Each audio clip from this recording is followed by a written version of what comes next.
ये हमारा class number first है जिसके अंदर हम पीजीटी फिजिक्स की रिवीजन करेंगे और जो बोर्ड द्वारा डिसाइड सिलेबस है उसके बी सेक्शन का टॉपिक नंबर फर्स्ट करेंगे और हमारा जो टॉपिक रहेगा electric charge and field and one more topic इसमें प्रेजेंट है पोटेंशियल इलेक्ट्रिक पोटेंशियल। हम स्टार्ट कर देते हैं इलेक्ट्रिक चार्ज से। मैं इस क्लास में सिर्फ फॉर्मूले डिस्कस करूंगी जहां से आपके क्वेश्चन सोल्व होने के चांसेस रहेंगे। इलेक्ट्रिक चार्ज में एक फॉर्मूला जो इम्पोर्टेंट है वो हो q is equal to plus minus n he.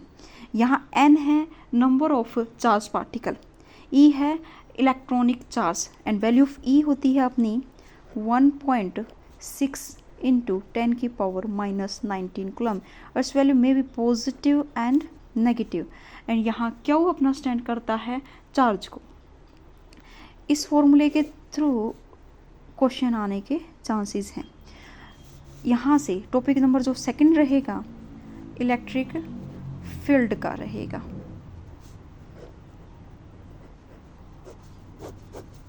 Electric field के अंदर जैसे स्टार्टिंग में हमें जिस फोर्स का जो कूलम्बिक फोर्स है उसकी वैल्यू पता होनी चाहिए, जैसे 1.1/4 पाई epsilon not Q1 Q2 divided by R square होता है।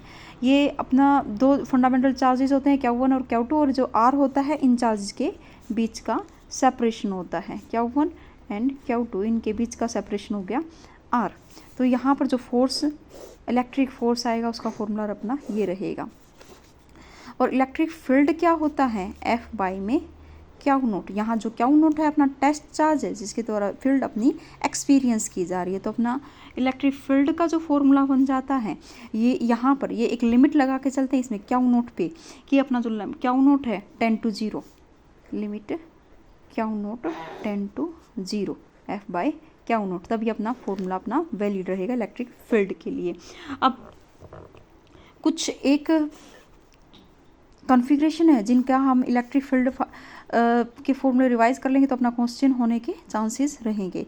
जैसे अपने पास एक डायपोल का केस है जिसके अंदर अपने पास जो दो यूनिट चार्ज प्रेजेंट होते हैं, एक पॉजिटिव होता है एक नेगेटिव होता है, उनके बीच में separation suppose minus Q and plus Q का चार्ज लेते हैं और इनके बीच का सेपरेशन हमने लिया 2L, एक यहाँ से L, यहाँ हम ओरिजिन कंसीडर करके चलते हैं माइनस में L ले लिया।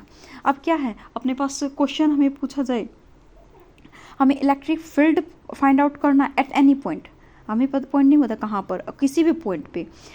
तो सपोज वो इलेक्ट्रिक फील्ड हमारे पास एंगल बना रहा है थीटा का, कितने का, थीटा का एंगल बना रहा है। तो थीटा का एंगल बना रहा है तो जो हमारा इलेक्ट्रिक फील्ड रहेगा E की वैल्यू रहेगी P, जो P हमारा रिप्रेजेंट करेगा डायपोल मोमेंट को 4 pi epsilon naught cube of R into में 3 कोस स्क्वायर थीटा प्लस में 1। हम यहाँ पर जैसे थीटा की वैल्यू सपोज हमने 0 लिया, इट मीन्स एक्सियल लाइन के लिए अपनी जो इलेक्ट्रिक फील्ड रहेगी डायपोल के केस में वो रहेगी P by 4 pi epsilon naught cube of R। यहाँ मैं थीटा की वैल्यू 0 पुट करती हूँ तो अपना क्या रहेगा, एक cos square theta cos square 0 is equal to 1 and 3 + 1 and it become 4 and root से बाहर आएगा तो 2, it means 2P 4 pi epsilon naught cube of R। ये हो गया अपना एक्सियल के लिए, एक्सियल केस के लिए। और हम जब इक्वेटोरियल केस के लिए लेंगे तो इक्वेटोरियल केस में अपना जो थीटा की वैल्यू रहती है वो 90 डिग्री रहती है। 90 डिग्री रहेगी तो मैं यहाँ पर थीटा की वैल्यू 90 पुट करूँगी तो अपना सिर्फ यहाँ पर ये कोस स्क्वायर 90 अपना 0 रहेगा, यहाँ सिर्फ वैल्यू 1 रहेगी तो अपना जो वैल्यू आएगी इलेक्ट्रिक फील्ड आएगी P by 4 pi epsilon naught cube of R। हमने क्या नोटिस किया कि E axial is 2 times of E equatorial, देख सकते हैं हम, ये है हम यहाँ पर ये देख सकते हैं। इक्वेटोरियल ये है, एक्सियल ये है, या 2 का फैक्टर है, हमने क्या देखा, और ये वैल्यू अपनी किसके लिए है, इक्वेटोरियल के लिए। और एक बात और नोटिस की, जो इलेक्ट्रिक फील्ड होती है डायपोल के केस में वो inversely proportional to cube of r होती है ये, और यहाँ से क्वेश्चन बनने के चांसेस रहते हैं। एक और कॉन्सेप्ट क्या करें कि हम डायरेक्शन ऑफ इलेक्ट्रिक फील्ड, हम direction of electric field suppose यहाँ से ये हम इस पॉइंट पे निकाल रहे हैं इलेक्ट्रिक फील्ड, और ये बना रहा है जैसे थीटा एंगल, और ये जो है हम रिजल्टेंट देखेंगे ई, यहाँ सपोज इसने अल्फा एंगल बनाया, तो हम अपना जो वैल्यू रहेगा डायरेक्शन ऑफ ई इज, तो हमारा रहेगा इसके बीच में एक रिलेशन आता है 10 अल्फा 1/2 10 थीटा। ये डायरेक्ट एचटेट में 3 बार पूछा जा चुका है, आपने प्रीवियस ईयर के क्वेश्चन उठा के देख सकते हैं, ये डायरेक्ट 3 बार अपना पूछा जा चुका है।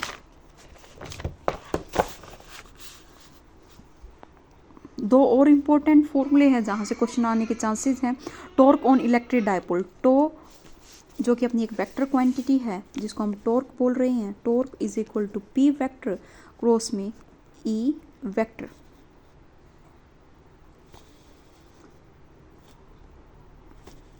पी क्रॉस ई वेक्टर, यहाँ से हम इसका क्रॉस प्रोडक्ट को सोल्व करते हैं, या मल्टीप्लाई नहीं, ये क्रॉस प्रोडक्ट को डिनोट कर रहा है, पी ई साइन थीटा, ठीक है। इफ़ जैसे मैं कह रही हूँ जैसे P यहाँ अपना डायपोल मोमेंट को रिप्रेजेंट कर रहा है, E अपना इलेक्ट्रिक फील्ड को रिप्रेजेंट कर रहा है। जब P डायपोल मोमेंट और E के बीच में जब एंगल अपना थीटा अपना 0 का होगा तो टॉर्क अपना क्या रहेगा, 0 रहेगा। और जब थीटा हम 90 डिग्री लेंगे तो टॉर्क अपना क्या रहेगा, PE रहेगा।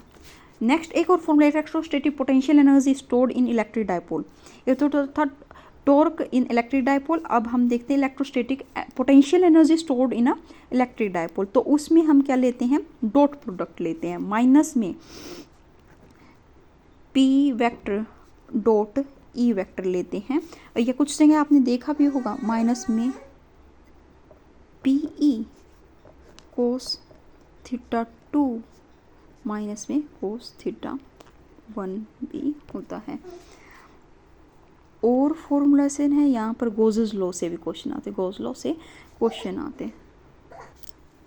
गोजेस लॉ होता है like surface integral of electric field around a close curve is equal to q by epsilon naught. एक और कॉन्सेप्ट है, काफ़ी बार पूछ लिया जाता है कि अपना जो एरिया वेक्टर क्वांटिटी है, scalar quantity, area is always a vector quantity because it a direction. And यहाँ क्या है, जो भी उस क्लोज सरफेस ने चार्ज को एनक्लोज कर रखा है वो होता है अपना क्यू। नेक्स्ट है हम electric field due to a line charge density के लिए हम इलेक्ट्रिक फील्ड फाइंड आउट करेंगे, तो फॉर्मूला होता है E is equal to lambda by 2 pi epsilon naught r. ये होता है चार्ज पर unit length, electric field for line charge, and ये होता है फॉर लाइन चार्ज। अब हम निकालेंगे electric field due to a thin sheet, electric field due to thin sheet, ये होता है सिग्मा बाय 2 एप्सिलॉन नॉट। अब हम क्या करेंगे, स्फेरिकल शेल के through, electric field due to spherical shell, spherical shell के थ्रू देखा जाए तो हम क्या करते हैं, ये जो अपना आउटसाइड में प्रेजेंट होता है वो जनरल जैसे जो नॉर्मल फॉर्मूला होता है अपना electric field q by 4 pi epsilon naught r square. और जब हम बात करूँ ई इनसाइड की बात करूँ, कि इनसाइड में तो कोई चार्ज होता ही नहीं है तो अपना इलेक्ट्रिक फील्ड रहेगा 0। सरफेस की बात करूँ एट सरफेस, तो अपना ये जो आर है, ये वाला आर, ये रेडियस ऑफ स्फेरिकल सेल के थ्रू रिप्लेस कर दिया जाएगा और हमें अपना इलेक्ट्रिक फील्ड मिल जाएगी सरफेस के ऊपर।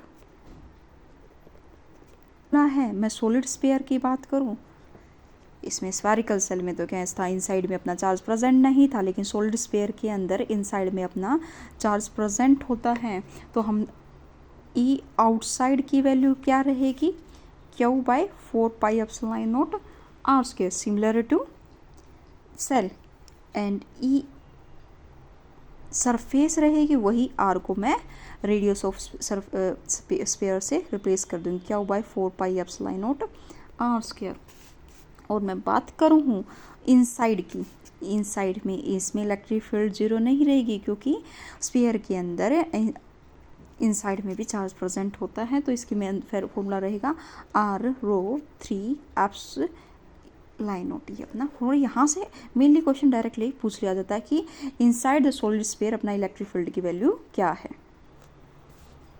नेक्स्ट फॉर्मूला है electric field between two oppositely charge plates. Suppose अपने पास एक प्लेट ये है, एक प्लेट ये है, इस पर अपना चार्ज प्लस क्यू है, इस पर माइनस क्यू, अपोजिट चार्ज है। अब हमें पता है ड्यू टू वन प्लेट जो इलेक्ट्रिक फील्ड रहती है अपनी सिग्मा बाय 2 एप्सिलॉन नॉट रहती है। जब क्या है जैसे पॉजिटिव चार्ज होता है तो वो कैसा होता है, डाइवर्जेंट इन नेचर होता है। तो मेरी इलेक्ट्रिक फील्ड की डायरेक्शन क्या रहेगी, आउटसाइड रहेगी।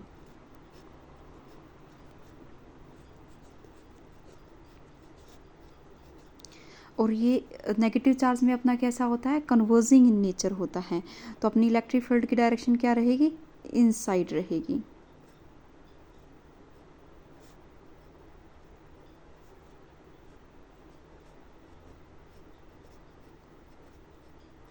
अब मुझे निकालना है इलेक्ट्रिक फील्ड इनसाइड में, यहाँ मुझे इलेक्ट्रिक फील्ड फाइंड आउट करना है। तो मैं क्या करूँगी, इस प्लेट के थ्रू इलेक्ट्रिक फील्ड की डायरेक्शन ये, इस प्लेट के थ्रू इलेक्ट्रिक डायरेक्शन ये, और दोनों की वैल्यू ये। तो हमारा पास जो नेट इलेक्ट्रिक फील्ड रहेगा, क्योंकि दोनों सेम डायरेक्शन में, तो एडिटिव इन नेचर रहेगा, sigma by 2 epsilon naught plus में sigma by 2 epsilon naught is equal to sigma by epsilon naught. जब आपसे कभी पूछा जाए जो दो अपोजिट चार्ज प्लेट हैं उनके बीच में इलेक्ट्रिक फील्ड निकालनी, तो अपनी वैल्यू रहेगी always sigma by epsilon not. और जब सिमिलर चार्ज प्लेट हैं, लाइक अपने पास हो जाएंगे, इस पे जैसे चार्ज प्लस क्यू है, इस पे प्लस क्यू है, इसमें इलेक्ट्रिक फील्ड की डायरेक्शन आउटसाइड, इसमें आउटसाइड। अब यहाँ पर देखा जाए, यहाँ पर देखा जाए तो दोनों प्लेट के थ्रू जो इलेक्ट्रिक फील्ड की डायरेक्शन अपोजिट है, तो हमारा जो नेट इलेक्ट्रिक फील्ड आएगा इनको सब्ट्रैक्ट करने के बाद आएगा sigma by 2 epsilon naught minus में sigma by 2 epsilon naught and value is equal to 0। अब नेक्स्ट पे आती है इलेक्ट्रिक पोटेंशियल से रिलेटेड इम्पोर्टेंट फॉर्मूला में।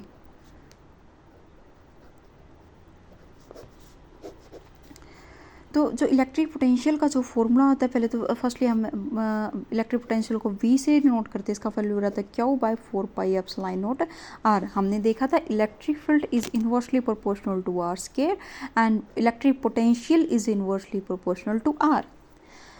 एंड इलेक्ट्रिक पोटेंशियल हम डायपोल के केस में निकाले, जैसे V एक्सियल निकालूँ तो उसकी वैल्यू रहती है P by 4 pi epsilon naught r square. हमने क्या देखा, V एक्सियल के केस में अपना direct inversely proportional to r square है, लेकिन जब मैं इलेक्ट्रिक फील्ड की बात करूँ तो हमने देखा था inversely proportional to r cube है। ये एक्सियल के केस में। जब इक्वेटोरियल के केस में बात करूँ, इक्वेटोरियल के केस में जो इलेक्ट्रिक फील्ड आती है वो अपनी आती है 0।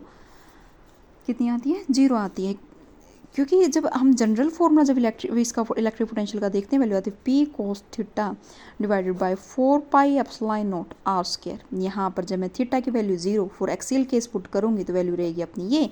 जब 90 पुट करूँगी cos 90 अपना 0 होगा, तो V इक्वेटोरियल के लिए वैल्यू रहेगी 0। ये कुछ इंपॉर्टेंट फॉर्मूले थे, आप इनको रिवाइज करके विद इन मिनट्स आप अपना टॉपिक नंबर फर्स्ट कंप्लीट कर सकते हैं।